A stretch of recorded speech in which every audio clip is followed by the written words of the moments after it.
They were told Americans would rape them, torture them, parade them through the streets as trophies of war.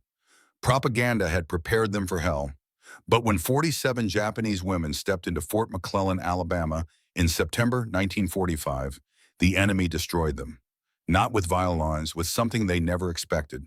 A breakfast of crispy bacon and golden fried eggs. A shower room with hot water running. The first time in over a year. A doctor who looked into their eyes as though they were human beings. And one moment, just one single moment, when everything they had ever believed collapsed completely. A woman lay dying on the cold floor, her breath shallow, her body burning with fever. American nurses stepped around her as though she did not exist. No beds available, no hope remaining. Then Dr. William Harrison walked in. What he did next would shatter everything 47 Japanese women had ever believed. About the enemy, about their country, about themselves. But that moment would not come for another 4 months. First, they had to survive the journey that would take them from the ashes of a fallen empire to the heart of the nation they had been taught to hate. This is their story. If this story moves you, make sure to like this video and subscribe for more incredible, true accounts from World War II. These histories deserve to be remembered. Now let us go back to the summer of 1945, when the Japanese Empire collapsed, and 47 women began their journey to the place they feared most on Earth. The summer heat hung thick over the Pacific Islands in August 1945. News of Japan's surrender spread like wildfire through military installations, through radio waves, through whispered conversations, through the tears of those who had lost everything. For American soldiers stationed across the Pacific theater, this was the beginning of the end. The war was over. They could finally go home. But for the Japanese women scattered across occupied territories, this was the beginning of something unknown and terrifying. In Saipan, in the Philippines, in occupied China, women who had served the Imperial Army as nurses, clerks, logistics staff, and comfort station workers found themselves suddenly without protection. The empire that had sent them thousands of miles from home had collapsed. The soldiers who had promised to defend them had surrendered or died. Now they stood in small groups, exhausted, terrified, waiting to learn their fate. Among them was Miyuki Tanaka, 23 years old, daughter of Colonel Tanaka Hiroshi of the Imperial Japanese Army, former clerk at a supply depot in Manila. Miyuki stood with her arms wrapped around herself, despite the heat trying to make herself as small as possible. She wore what remained of her uniform, a white blouse stained with dirt and sweat, a dark skirt patched and repatched until the original fabric was barely visible. Her hair, once carefully maintained according to military regulations, now hung loose and tangled. She was barefoot. Her shoes had worn through months ago. In her pocket was a small notebook, something she had taken from an abandoned office in Manila during the chaos of the final days. She would write in this notebook throughout her captivity, small, careful characters, each word precise despite the trembling of her hands. Her entries would become testimony to one of the most remarkable transformations in World War II history. But Miyuki did not know that yet. She knew only fear. And the words her father had spoken before she left Japan. Colonel Tanaka had been a proud man, a true believer in the empire. When he arranged for Miyuki to serve at the supply depot, he had spoken to his colleagues with pride. "My daughter serves the empire. The blood of the Tanaka family flows in the veins of victory." But there was no victory now, only ashes. 6 months before the surrender, Miyuki had received news that would hollow out her soul. Her brother Kenji had died at Iwo Jima. Kenji, the one who had taught her to play shogi when she was small, the one who had carried her on his back through the garden, the one who had promised to take her to see the cherry blossoms when the war ended. Now he was just a name on a casualty list, a folded flag, a bowl of cold rice placed before a photograph. Miyuki had not cried when she heard the news. She had simply continued working, filing papers, sorting supplies, serving the empire that had taken her brother. But now the empire was gone, and she did not know who she was anymore. Standing near Miyuki was another woman, Sachiko Yamamoto, 28 years old, a former nurse who had tended wounded soldiers in field hospitals until the final retreat. Sachiko's hands still bore the scars of working without proper equipment, burns from sterilizing instruments over open flames, cuts from broken glass used as surgical tools when metal ran out. Her fingers were calloused and rough, the hands of someone who had seen too much suffering to be surprised by anything anymore. She had learned to separate her emotions from her work. It was the only way to survive what she had witnessed. The amputations without anesthesia, the young soldiers crying for their mothers, the endless parade of broken bodies. But there were nights when she allowed herself to cry, when no one was watching. And then there was Hanako. She stood apart from the others, eyes fixed on the ground, silent, 19 years old, the youngest among them. Hanako was not her real name. Her real name was Kim Soo-yeon. She was Korean, taken from her village 2 years earlier and sent to work in what the Japanese called a comfort station, a beautiful name for an unspeakable place. The other women knew better than to speak to her. The shame ran too deep for words. Hanako could not remember her mother's face anymore. She had tried to hold on to that image, her mother's smile, her mother's voice singing lullabies. But 2 years of hell had erased everything. Now she was just an empty shell, moving by inertia, not by will. The only thing keeping her alive was a silent promise. If she survived, she would find her way back to Korea. She would reclaim her real name. These three women, Miyuki, the colonel's daughter, Sachiko, the nurse, Hanako, the stolen girl. Their lives would intertwine in ways none of them could imagine. But first they had to face the enemy. When the American soldiers came to collect them, Miyuki prepared herself for the worst. She remembered what her father had taught her. Americans are devil. They have no honor, no mercy. If you are captured, end your own life before you let them touch you. She had not ended her life. She had not been brave enough. Or perhaps she had been too afraid of death to choose it. Now she would face the consequences. But the soldiers who appeared were not devils. They were efficient, businesslike, almost bored. They lined the women up, counted them, checked names against lists on clipboards. No one was beaten, no one was insulted, no one was touched.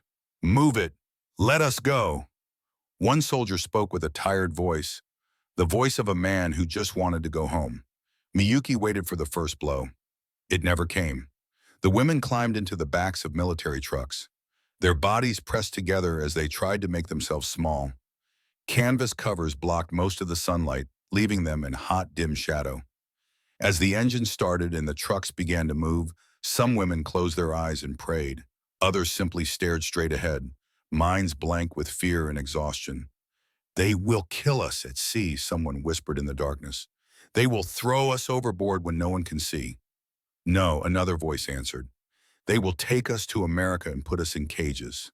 Display us like animals." Sachiko said nothing. She just breathed, in and out, focusing on the present moment, refusing to let her mind spiral into darkness. 3 weeks on the ocean, 3 weeks of waiting for death. The women were given 2 meals a day, simple rations of rice, canned vegetables, sometimes a piece of bread. It was more food than many of them had seen in months. At first, some refused to eat, convinced it was poisoned or a trick. But hunger eventually won. They ate slowly, cautiously, waiting for symptoms that never came. During the day, they were occasionally allowed on deck for fresh air, always under guard. The ocean stretched endlessly in all directions, beautiful and terrifying. Some women stood at the rail and looked back toward the horizon, toward Japan, knowing they might never see their homeland again. Miyuki wrote in her small notebook.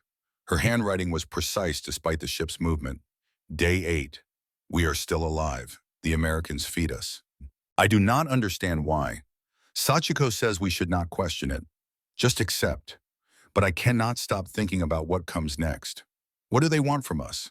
Father said Americans are devils. Kenji died fighting them. If they are devils, why are they feeding us?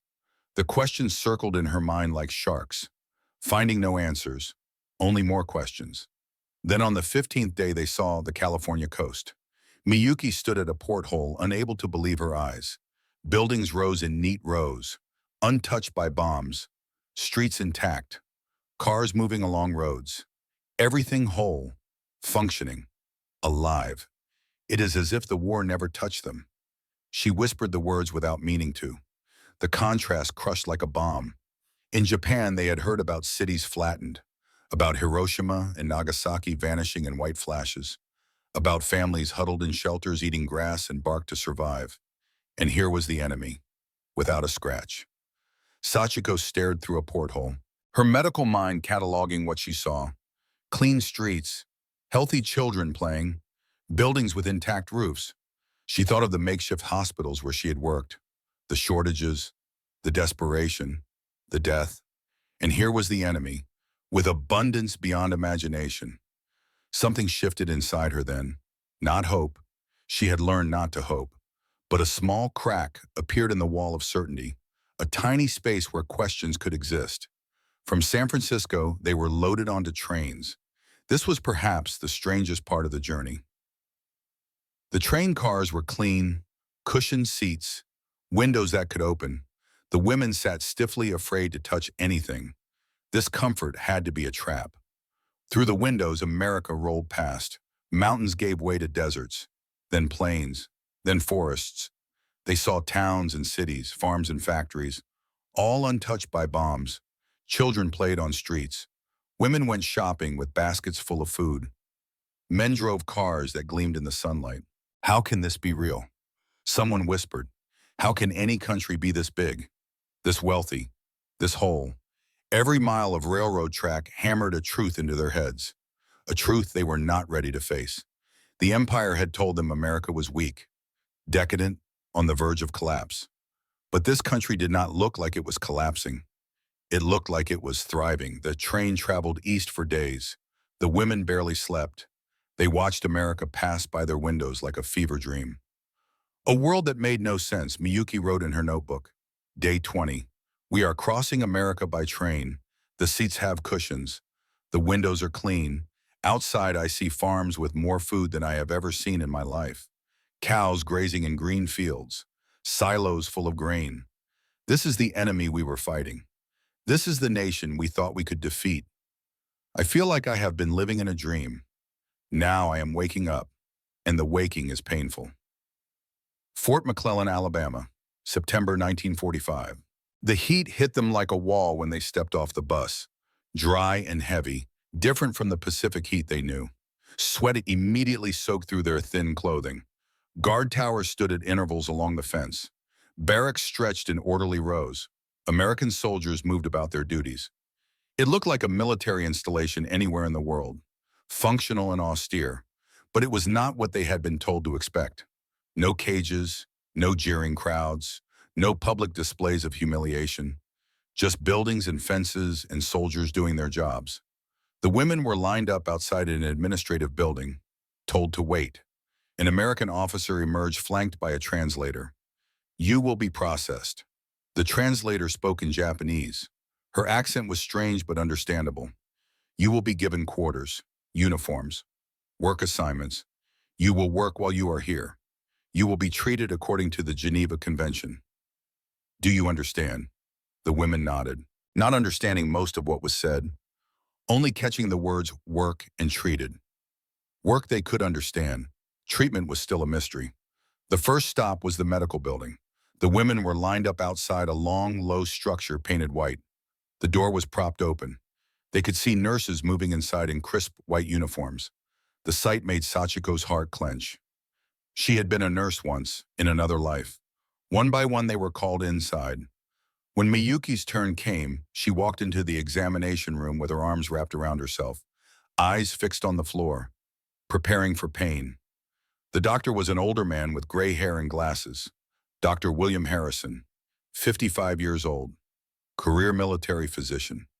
He gestured for her to sit on the examination table. I need to check your vital signs, the translator explained.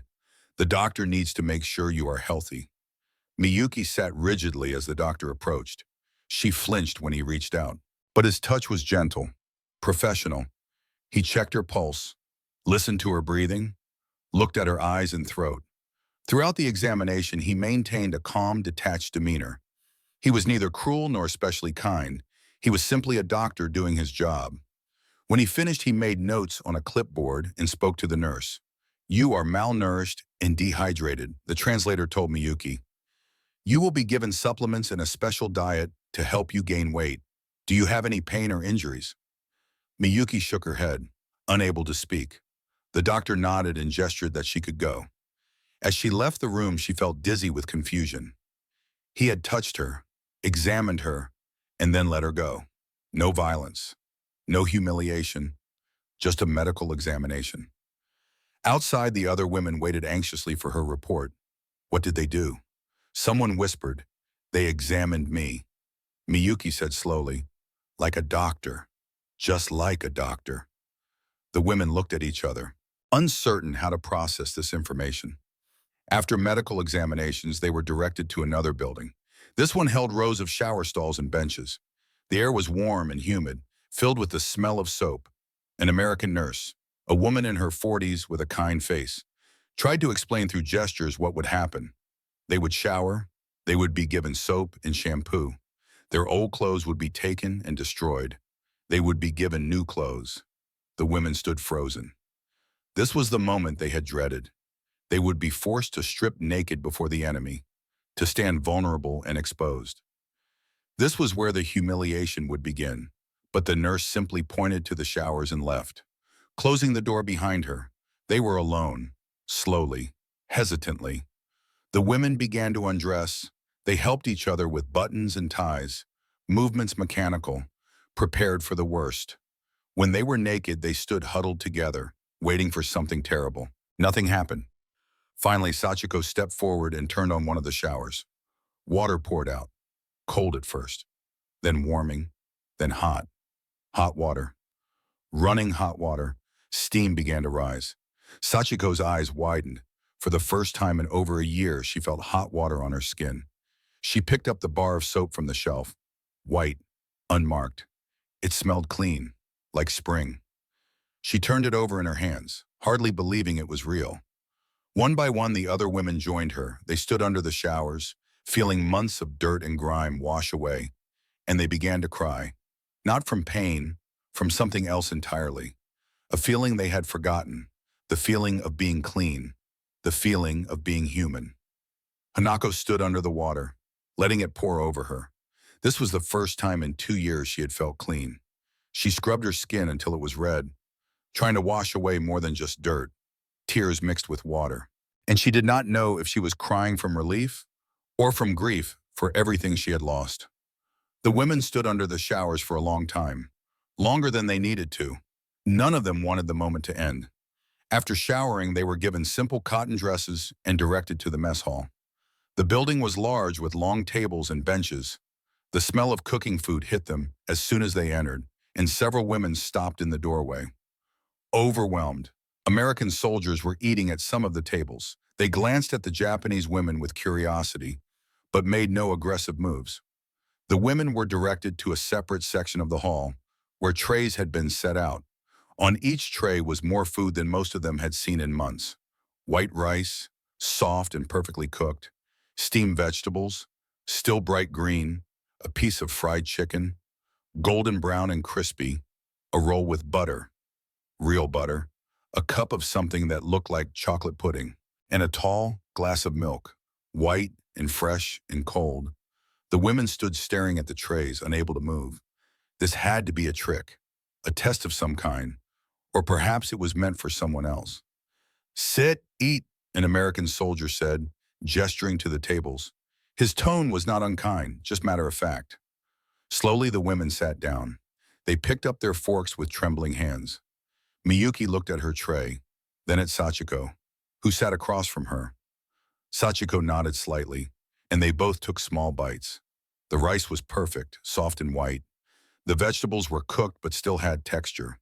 The chicken was tender, seasoned with herbs they could not identify. It was real food, prepared with care, served hot. Some of the women began to cry as they ate. Others ate mechanically, faces blank. A few could not eat at all, throats closing with emotion. "How can we be here eating this?" Sachiko whispered, "while our families in Japan are eating grass to survive?" No one had an answer. The food was delicious, and every bite tasted like guilt. That night, lying in the dark barracks, listening to the sounds of other women breathing, crying softly or whispering prayers, Miyuki took out her notebook and wrote by the light from the window. "They gave us food, hot water, clean beds. I do not understand. We were told they would torture us, rape us, kill us. Instead, they treat us like, I cannot finish this sentence. I do not know what to call this. It is not kindness. They are not our friends, but it is not cruelty either. What is happening here? Father said Americans are devils. Kenji died fighting them. If everything I was taught is a lie, then who am I? What did Kenji die for? She put the notebook away and lay down, pulling the blanket up to her chin. Outside, crickets sang in the Alabama night. Inside, the sound of quiet weeping gradually faded into exhausted silence. They had survived the first day. But survival was becoming more confusing than death might have been. What would happen when they discovered the truth about their captors? What would happen when they learned that the enemy was not what they had been told? And what would happen in 4 months when a woman lay dying on a cold floor and an American doctor made a choice that would change everything? The answers would break them in ways they never expected. But first, they had to live through the weeks ahead. Weeks that would challenge everything they believed about America, about Japan, about themselves. The journey had only begun. America's greatest weapon was not bombs or armies. It was food and medicine and the casual assumption that even prisoners deserve basic dignity. Every meal was an indictment. Every clean bed was evidence of the empire's bankruptcy. And for 47 Japanese women at Fort McClellan, the real war was just beginning. Not against an external enemy, but against everything they had ever believed. If this story is touching you, please take a moment to hit that like button and subscribe. Each like helps us tell more incredible stories like this one. And let us know in the comments. What do you think made the greatest generation so special? What values did they pass down to us? Now let us return to Fort McClellan, where the peaceful routine was about to be shattered. The days began to follow a pattern. The wake-up bell rang at 6 in the morning, sharp and insistent. The women rose from their beds, made them according to military standards they had learned in their previous lives, filed to the washrooms in orderly lines. There were sinks with running water, toilets that flushed, mirrors on the walls. Miyuki stood before a mirror one morning and barely recognized the face staring back at her. Her cheeks were less hollow than before. Color was returning to her skin. She was gaining weight. The enemy was making her healthy. She did not know how to feel about that. Breakfast was served promptly at 7. Oatmeal, toast, sometimes eggs, always fruit and milk. The women ate in silence, still unable to reconcile the abundance with their expectations of captivity. After breakfast came work assignments. Some women were assigned to the kitchens, helping prepare meals under the supervision of American cooks. Others went to the laundry, washing and folding linens. A few, including Sachiko because of her medical background, were assigned to help in the camp hospital. Miyuki was sent to work in the administrative offices, filing papers, sorting mail. Quiet, repetitive work that gave her too much time to think.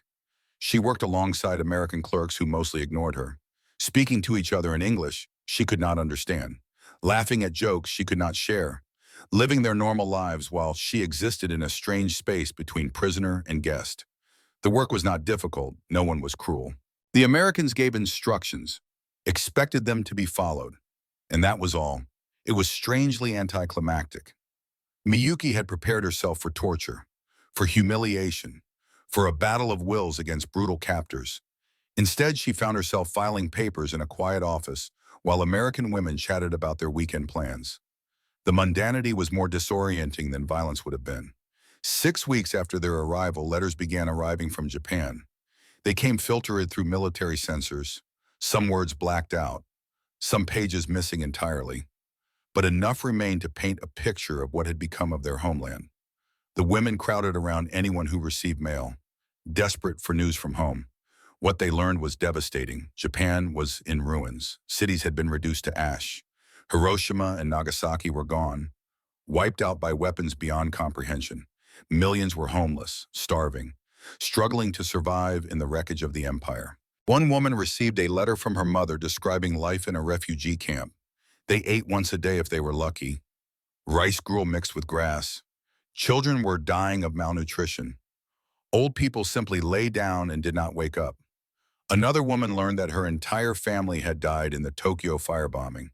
Her parents, her sisters, her grandmother, all gone. Nothing left but ashes and memories. The letters were read aloud to the others, voices shaking. When they finished, silence filled the barracks. And then someone asked the question they were all thinking. How can we be here eating 3 meals a day, sleeping in clean beds, while they starve? No one had an answer. Miyuki received her letter on a November afternoon, 2 months after arriving at Fort McClellan. Her hands trembled as she opened the envelope. She recognized her mother's handwriting on the front, elegant characters that brought tears to her eyes before she even read a word. My beloved daughter, your father is dead. He passed 2 weeks after hearing the news of surrender. The doctor said it was a heart attack, but I believe his heart was broken. He could not accept that everything he believed in had collapsed. Our house is gone. Tokyo was bombed. I am living in a refugee camp with others. We eat once a day if we are lucky. I am glad you are alive, but I cannot imagine where you are or what has happened to you. Come home if you can, but prepare yourself. The Japan you knew no longer exists. Your mother. Miyuki read the letter in silence. Then she folded it carefully, placed it in her pocket, and walked outside. She stood in the yard, looking up at the Alabama sky, and she cried. Her father was dead. Colonel Tanaka Hiroshi, the man who had sent her to serve the empire with pride. The man who had told her that the blood of the Tanaka family flowed in the veins of victory. His heart had broken, because everything he believed in had collapsed. Her brother had died at Iwo Jima. Her father had died of a broken heart. Her mother was starving in a refugee camp, and she was here, eating fried chicken and chocolate pudding in an American mess hall. The guilt crushed like a weight she could not lift. Not everyone responded to their situation the same way. As the weeks passed, a division began forming among the women. 2 camps emerged, with very different ways of understanding what was happening to them. The first group was led by Fumiko Nakamura, 35 years old, a former teacher who had been recruited to work as a clerk in a military office. Fumiko was thin and severe, with sharp eyes that missed nothing. She had maintained her rigid posture and formal manner throughout their captivity. Never relaxing, never letting down her guard, she gathered those who still believed in the empire, who insisted that American kindness was manipulation, that punishment would come eventually. That loyalty to the emperor remained paramount. Do not be fooled, Fumiko whispered to the others at night when the lights were out. This kindness is a trap. They want us to forget who we are, to forget our loyalty. This is psychological warfare, and we are losing. Some women nodded. They clung fiercely to their old beliefs, like survivors clinging to wreckage in a stormy sea. If they admitted that the enemy could be kind, then everything they had sacrificed would become meaningless. Their families had died for the empire, their brothers and fathers and husbands. To admit that the empire had lied would be to admit that those deaths were pointless. They could not bear that thought, so they refused to see what was in front of their eyes. The second group included Miyuki and Sachiko, and it was growing larger every day. These women found they could not look away from the evidence before them. The cognitive dissonance was painful, but it was also clarifying. Every day forced them to choose, believe their own eyes, or cling to propaganda that made less sense with every passing hour. And then there was Hanako. She stood in the middle, belonging to neither group, trusting no one. Hanako was Korean, forced to serve Japan. She had no loyalty to the emperor, no belief in the empire to lose. But she also had no reason to trust the Americans. She simply observed, silent, waiting. One evening, Sachiko had a conversation that would change how she understood everything. She was working late in the hospital, helping to clean and organize supplies. Dr. William Harrison was still there, reviewing patient charts at his desk. Harrison was 55 years old, gray hair, glasses, a career military physician who ran the infirmary with rigid efficiency. The Japanese women had seen him from a distance but had few direct interactions with him. Sachiko watched him work, noting the careful way he made notes, the methodical way he reviewed each file. He was thorough, professional, dedicated. She had seen him earlier that day spend 30 minutes carefully setting the broken arm of a German prisoner, taking care to minimize pain, explaining each step even though the prisoner could not understand the words. The doctor's gentleness, his focus, his clear desire to heal rather than harm. It shook something loose in Sachiko's chest, Through the translator who was still present, she finally asked the question that had been burning in her mind. He is an enemy of both sides. Germany and Japan both fought against America. Why does the doctor spend so much time on him? Harrison looked up from his work. He studied Sachiko for a long moment. Then he spoke slowly, waiting for the translator to catch up. Do you know about my son? Sachiko shook her head. James Jr., 22 years old. He died at Normandy, June of last year. Sachiko did not know what to say. The translator's voice was quiet, almost hesitant. I hate Germans. Harrison continued. His voice was calm, as though he were discussing the weather. I hate Japanese. They took my son from me. Every night I see his face in my dreams. He paused, looking out the window at the darkening Alabama sky. But in this hospital, there are no enemies, only patients. If I started deciding who deserves to be saved based on their nationality, I would no longer be a doctor. I would just be a killer in a white coat. He turned back to look at Sachiko. My son died because of people who believe that some lives are worth more than others. I refuse to become one of them. That is the only way I can honor his memory. Sachiko stood frozen, tears streaming down her face. Throughout the war, she had worked in a system that ranked human worth. She had seen Japanese soldiers prioritized over civilians. She had seen prisoners left to die because they were not worth saving. And here was a man who had lost his son to the war, healing the people from the nations that had killed him. I will try to learn from you, she said in halting English. Words she had been practicing in secret for weeks. Harrison nodded and went back to his work. Meanwhile, Mayuki was having her own encounters with unexpected humanity. In the office where she worked, there was a young American woman named Betty Thompson, 24 years old, blonde hair, bright smile, the kind of person who seemed to find joy in small things. At first, Betty had ignored Miyuki like the other clerks did, but gradually she began to notice the Japanese woman who sat in the corner filing papers. One morning, Miyuki dropped a stack of files she was carrying, papers scattered across the floor. She dropped to her knees, frantically trying to gather them. Expecting punishment, Betty knelt down beside her and helped, collecting papers without comment. When they stood up, Betty gave her a small nod and went back to her desk. It was nothing. It was everything. After that day, Betty began bringing Miyuki magazines, teaching her American idioms, treating her like a colleague rather than an enemy. You know, Betty said one day, you are not what I expected.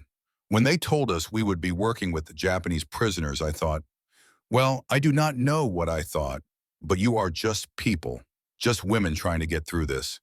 Miyuki smiled sadly. Yes, just people. We are learning this too. One afternoon during their outdoor free time, something unexpected happened. A guard named Sergeant James Crawford was walking the perimeter of the yard. He was 32 years old, from Texas, a former cowboy who had joined the army when the war started. Crawford had a baseball in his hand, tossing it up and catching it as he walked, a habit from his days playing catch with his brothers back home. He noticed a group of Japanese women standing near the fence, watching him with curious eyes. On impulse, he tossed the ball toward them. The women stared at it, confused. Crawford made throwing motions, encouraging them to throw it back. Cautiously, one woman picked it up and tossed it toward him. He caught it and threw it back. A simple game of catch that broke some invisible barrier. Soon several women were playing, laughing nervously at their own clumsiness. Crawford smiled, patient, showing them how to throw properly. It lasted only a few minutes before he was called away, but those minutes lingered in their minds for days.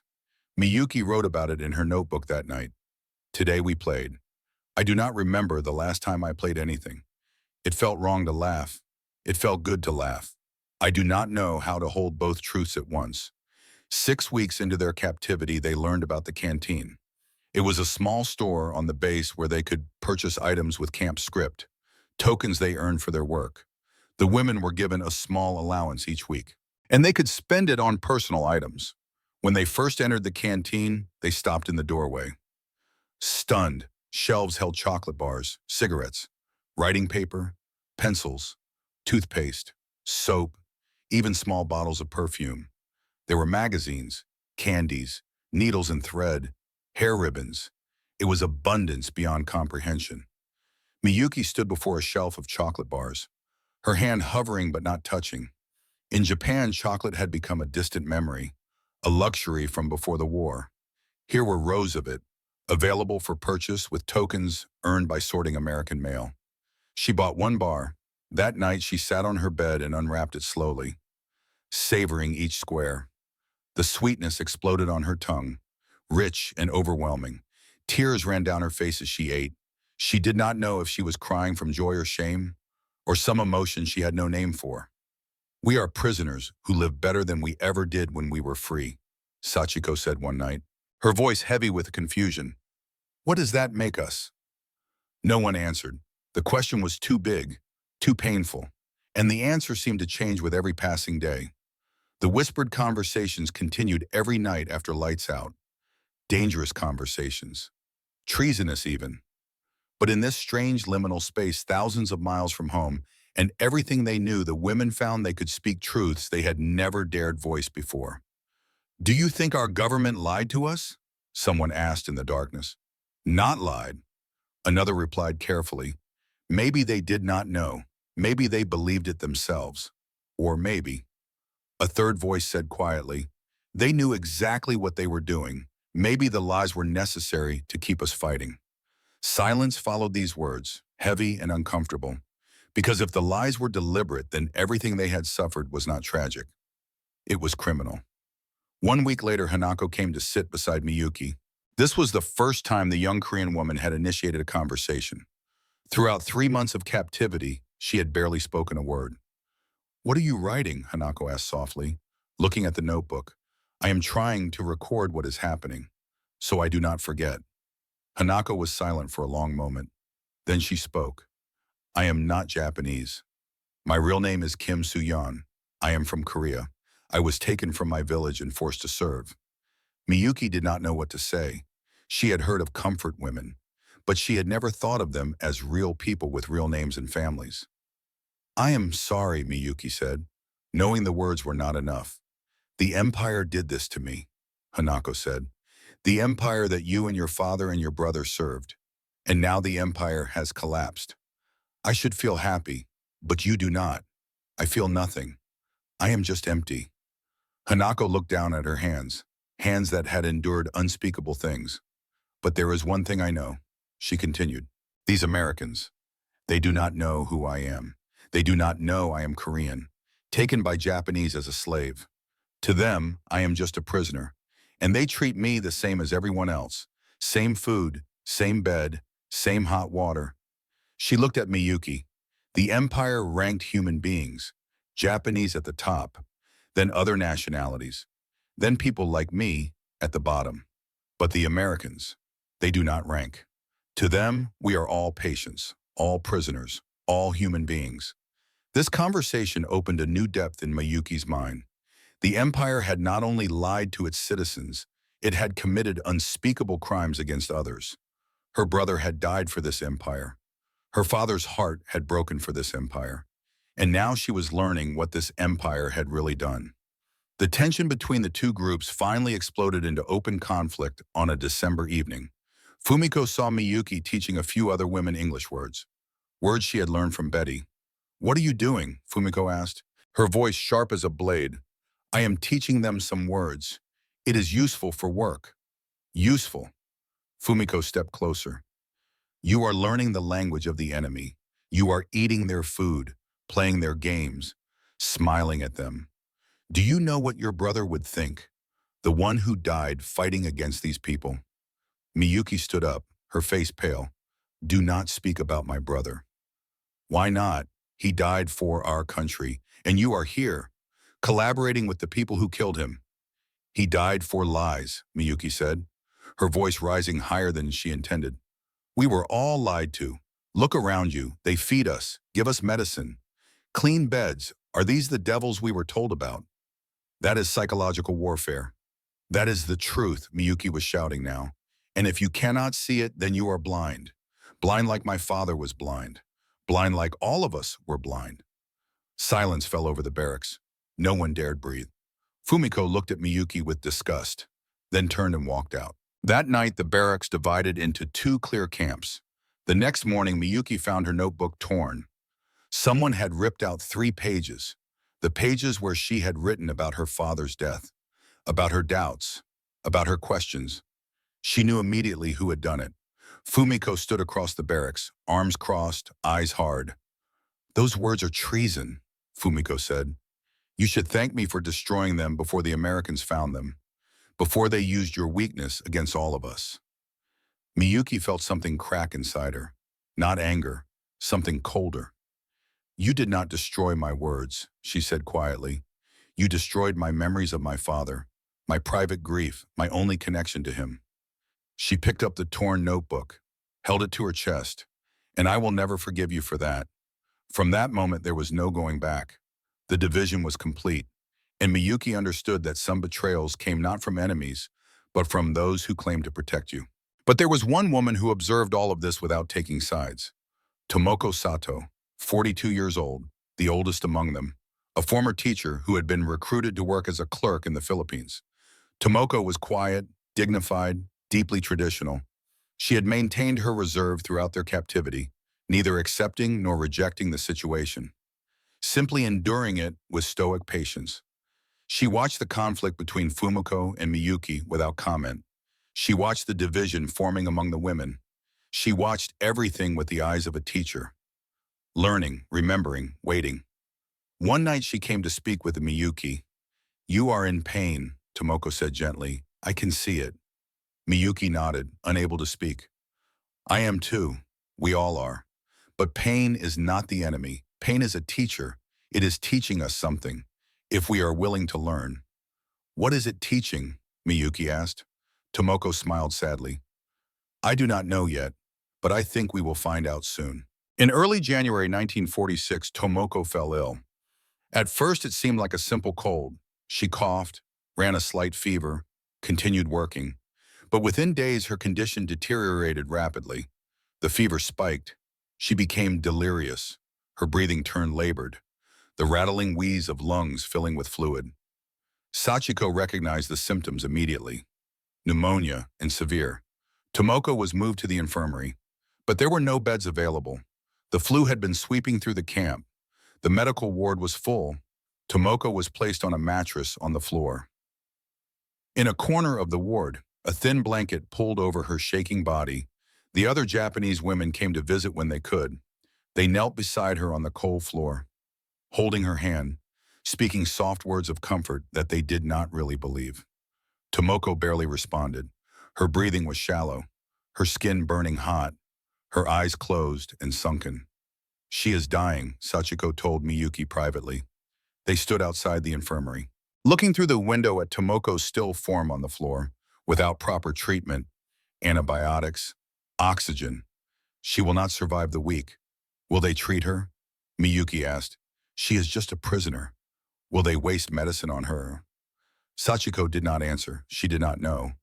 Miyuki sat beside Tomoko throughout the night, wiping sweat from her forehead, speaking words she was not sure Tomoko could hear. "Please try. Please do not give up." But Tomoko did not respond. Her breathing grew more shallow, more labored, and Miyuki began to prepare herself for the worst. What would happen in the morning? Would the American doctors simply let her die? Would they decide that a Japanese prisoner was not worth saving? Would everything they had experienced in these months turn out to be an elaborate deception? The answer would come with the sunrise, and it would change everything.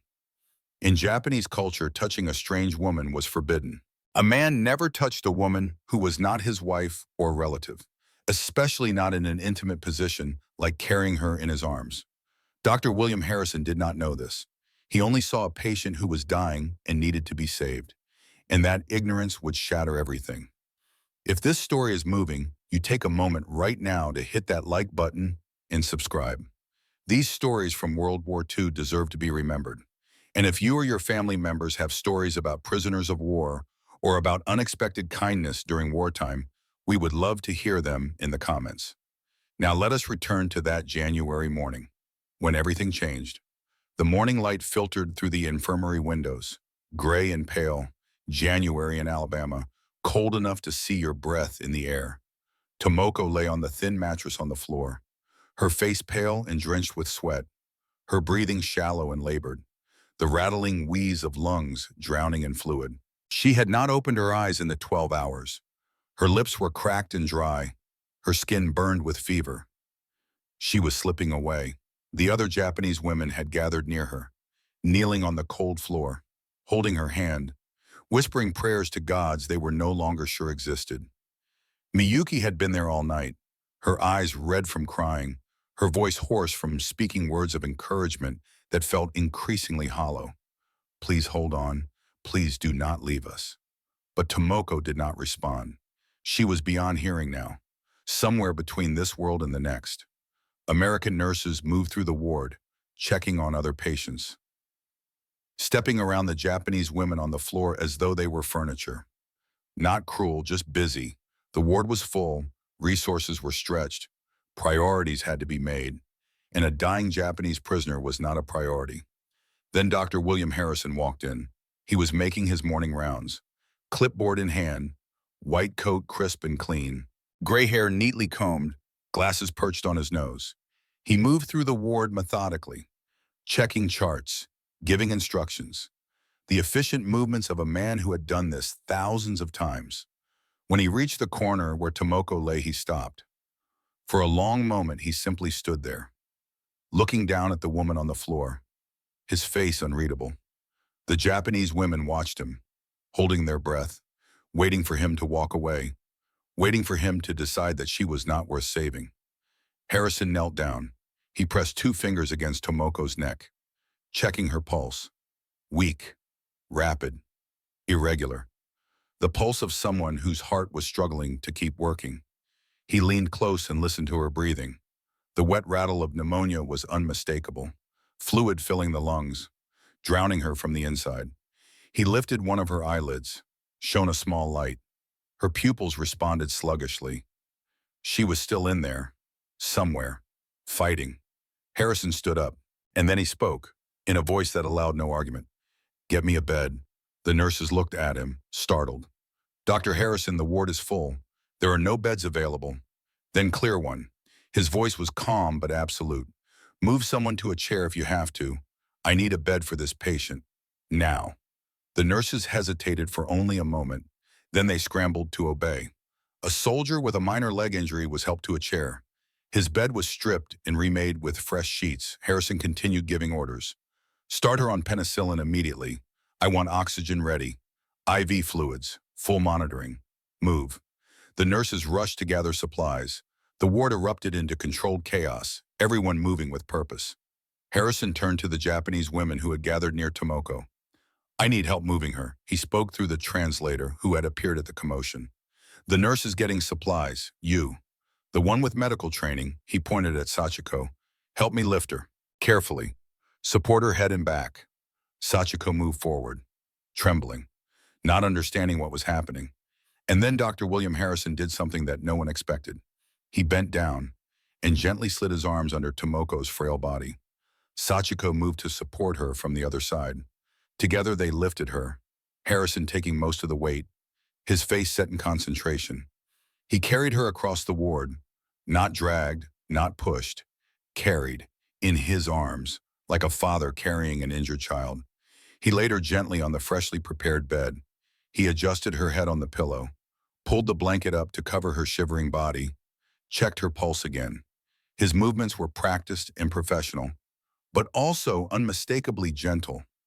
The entire ward had fallen silent. Everyone was watching. American soldiers, German prisoners, the Japanese women, all staring at the scene before them. And then someone began to sob. It was Miyuki. She stood with both hands pressed to her mouth, tears streaming down her face. The sound of her crying broke whatever dam had been holding back the other women's emotions. One by one they began to cry, not quiet tears, but deep racking sobs that shook their whole bodies. Harrison looked up, clearly confused by this response. He glanced at the translator, who seemed equally at a loss. What is wrong? What did I do? Sachiko tried to explain, but her own voice was choked with tears. You lifted her, you touched her, you carried her like she was, like she mattered. Harrison frowned. Of course I did. She is my patient. He turned back to Tomoko.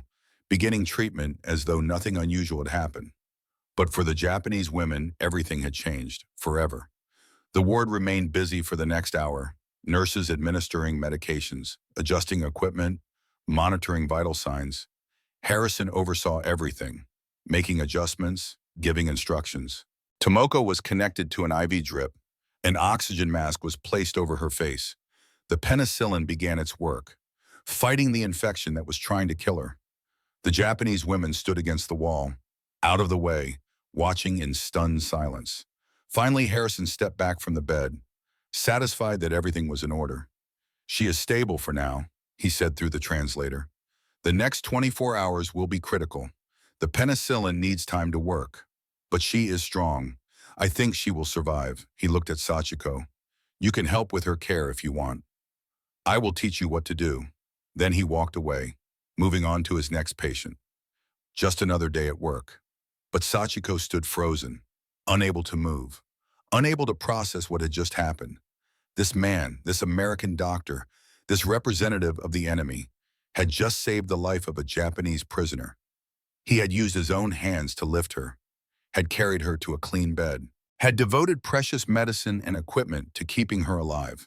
Not because he had to, not because anyone ordered him to, but because she was a human being who needed help. And that was enough. That night, the barracks was filled with intense whispered conversation. No one could sleep. The women could not stop talking about what they had witnessed. He touched her. Someone kept repeating. He put his hands on her, lifted her, carried her. A dying enemy woman, worthless to him, and he carried her like she was precious. "To him, she is not an enemy," another replied. "She is a person who needs help. That is what we saw. That is what they believe." Miyuki sat on her bed, still shaken. She took out her torn notebook and wrote on the remaining pages, her hand trembling. "Today I watched an American doctor carry a dying Japanese woman to a clean bed. He used his own hands. He did not hesitate. He did not show disgust. He simply did what needed to be done because she was a human being who required care. In Japan, I watched wounded soldiers left to die in hallways because resources were scarce and some lives were worth more than others. I watched prisoners executed rather than treated.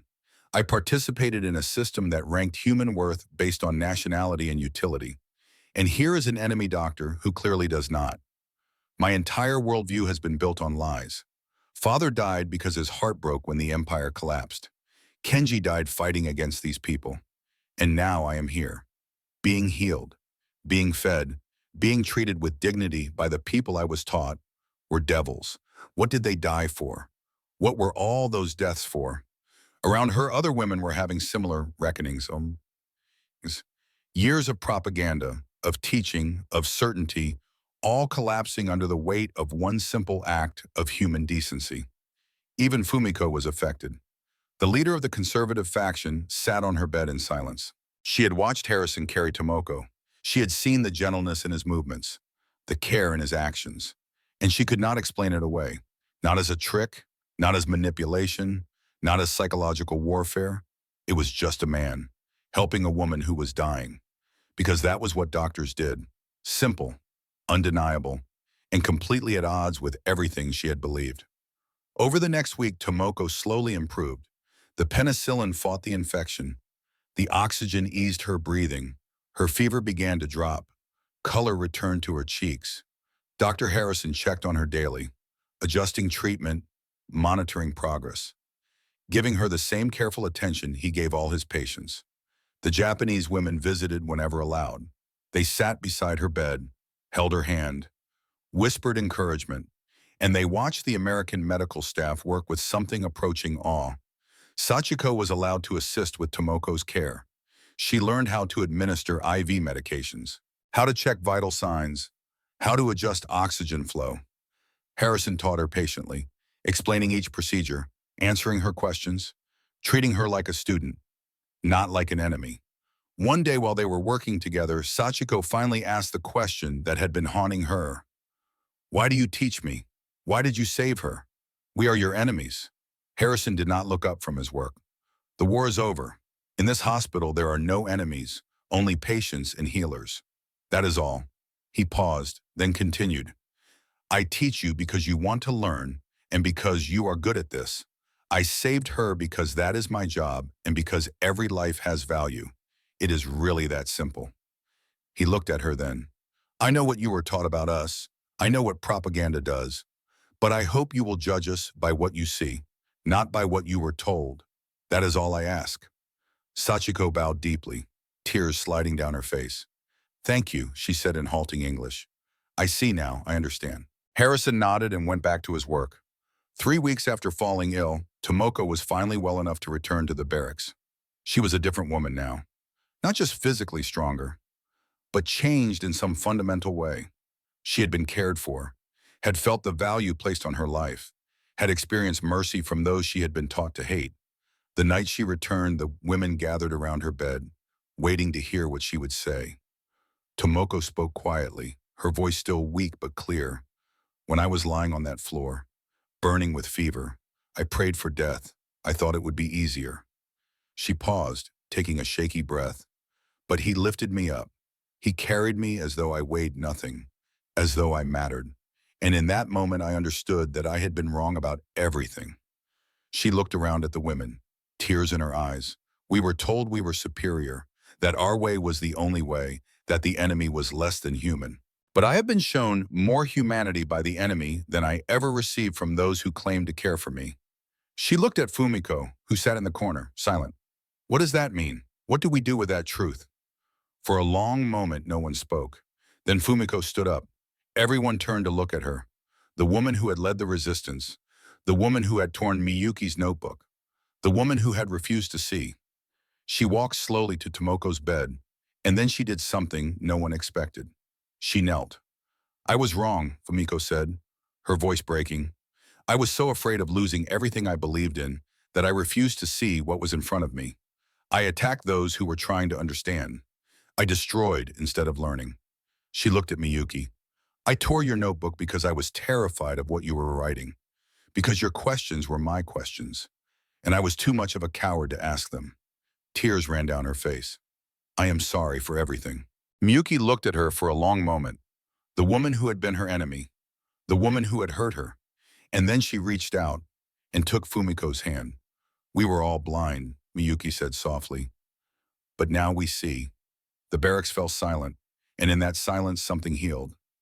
Not completely, not perfectly, but enough. They were no longer two camps. They were just women, broken and rebuilt, learning what it meant to be human. In the spring of 1946, news came that they would be returned to Japan. The announcement caused mixed reactions among the women. Relief, certainly, the prospect of reuniting with families, of going home, but also fear. What would they find? What would they return to? And underneath those practical concerns ran a deeper anxiety. How would they explain what had happened to them? How would they describe their treatment? Would they be believed? Would they be condemned for adapting, for surviving, for working alongside the enemy? I'm afraid to go back, Miyuki admitted one night, not because I want to stay here, but because I do not know who I am anymore. The person who left Japan does not exist. The person going back is someone different. Many women shared this feeling. They had been changed by this experience in ways they could not fully articulate. They had seen their enemies be more humane than their own leaders. They had received mercy when they expected cruelty. They had learned that the world was more complex than propaganda allowed. How do you return to simplicity after complexity? How do you unknow what you have learned? The last week at Fort McClellan was strange. The women packed their few belongings, said goodbye to the places that had become familiar, the barracks that had sheltered them, the mess hall where they had learned to eat without fear, the offices and workspaces where they had found purpose. Some of the American staff seemed genuinely sorry to see them go. Betty gave Miyuki a small photograph of the two of them together, taken one afternoon in the office. Remember me, Betty said. Remember that we can be friends even after everything. Miyuki held the photograph carefully, a treasure she would keep for the rest of her life. Dr. Harrison called Sachiko into his office on her last day. He handed her a letter of recommendation, written in English. You are a good nurse, he said through the translator. Do not let anyone tell you otherwise.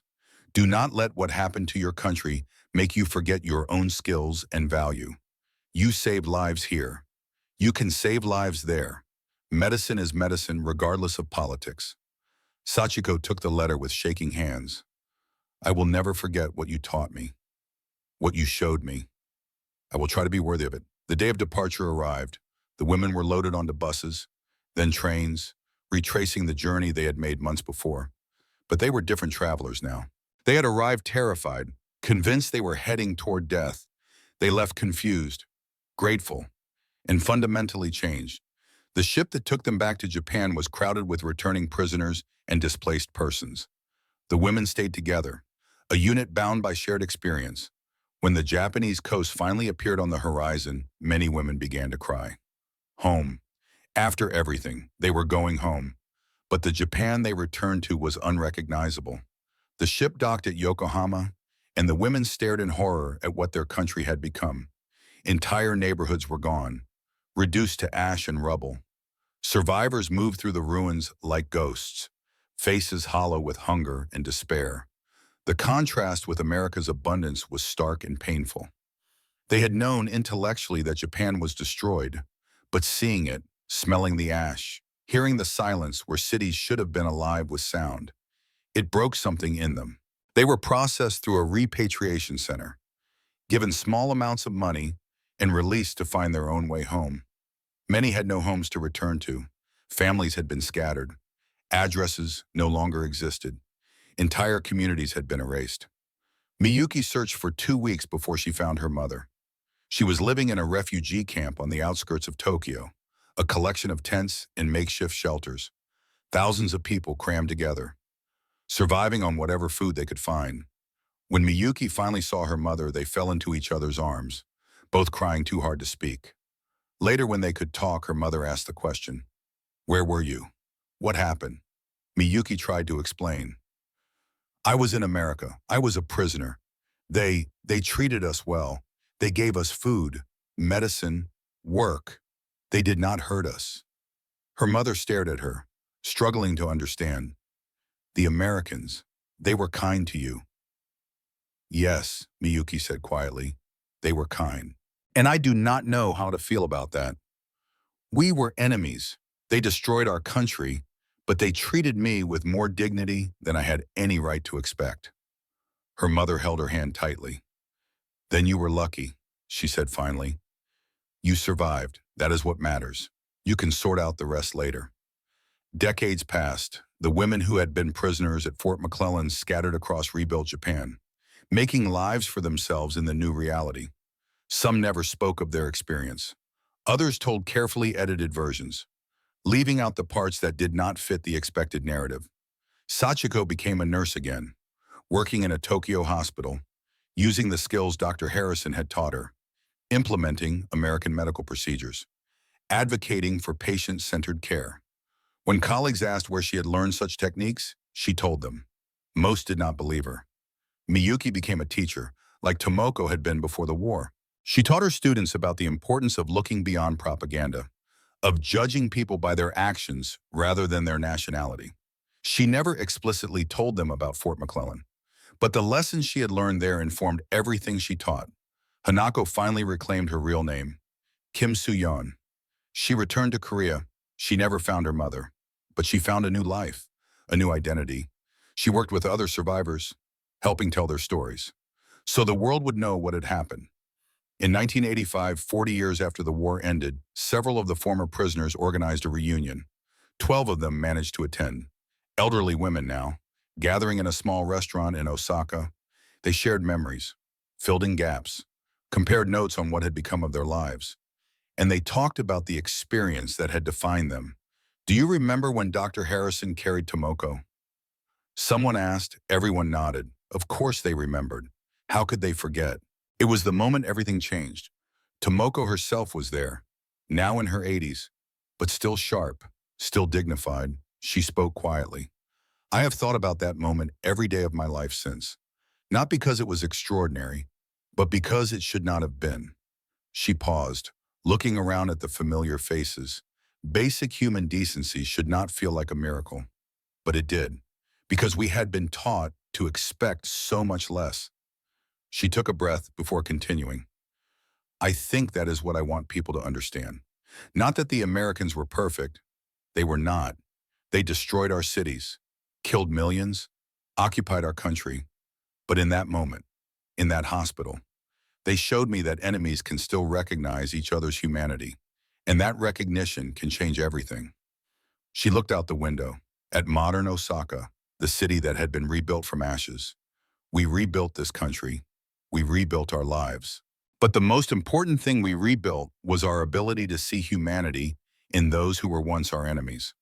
Dr. Harrison taught me that by lifting me off that cold floor and placing me on a clean bed. A simple gesture, but it changed everything. Years later, Mayuki wrote one final entry in her old notebook, the notebook that was still missing 3 pages, the notebook she had kept throughout her captivity and carried home to Japan. We expected cruelty and received care. We expected hatred and received indifference, which was somehow better. We expected to be treated as less than human, and instead were shown that humanity exists even between enemies. The Americans did not just defeat us with their weapons. They defeated our ideology with soap and medicine and clean beds. And with one doctor's decision to carry a dying woman to a hospital bed, that gesture changed more than their war machines ever could. It changed us, and we could never go back to who we were before. Kenji died fighting against them. Father died because his heart broke when the empire collapsed. But I lived. And I learned that sometimes mercy is more powerful than cruelty. Sometimes kindness is the most effective weapon. And sometimes the hardest truths to accept are the ones that force us to question everything we thought we knew. And so, a simple examination table in an Alabama camp became the site of a quiet revolution. Not the kind that makes history books, but the kind that changes individual hearts. For 47 Japanese women, that moment, when Dr. Harrison lifted their dying friend, proved that everything they had been taught could be wrong, that enemies could show mercy, and that humanity could transcend nationality. The war had been fought with bombs and bullets.